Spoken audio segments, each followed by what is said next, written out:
Welcome to Telestar update. এইবার নীলকে নিয়ে সন্দেহের বীজ ঢুকে যাবে আর্যের মাঝে। অপু অনেকটাই কম বয়সী, আর নীলের বয়সও অনেক কম, তাই আর্যের মনে এই বয়সের ফারাক নিয়ে হীনমন্যতা তৈরি হবে। কিন্তু নীল কিছুই করতে পারবে না আর্য এবং অপুর মাঝে, কারণ প্রতিশোধ নেওয়ার জন্যই জন্ম হয়েছে অপুর। তাই আর্যের সাথেই বিয়ে হবে তার। কিন্তু অনেকেই ধারাবাহিকে অপু এবং আর্যকে ট্রল করছে।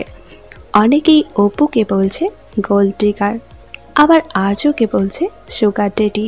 কিন্তু ধারাবাহিকের গল্পের খাতিরে তাদের বয়সের এই পার্থক্য। প্রথম স্ত্রী রাজনন্দিনীকে খুন করার পর আবার জন্ম হয়েছে তার, এবং তার বেড়ে উঠতে সময় লেগেছে প্রায় 20 বছর। আর এই জন্মে অপর্ণার জন্মই হয়েছে প্রতিশোধ নেওয়ার জন্য। তবে অপুর প্রতি এই ভালোবাসা আর্যকে কোন অন্ধকারে নিয়ে যায় সেটাই দেখার। বর্তমানে এই ধারাবাহিকের পর্বগুলো আপনাদের কেমন লাগছে নিচে কমেন্ট করে জানান।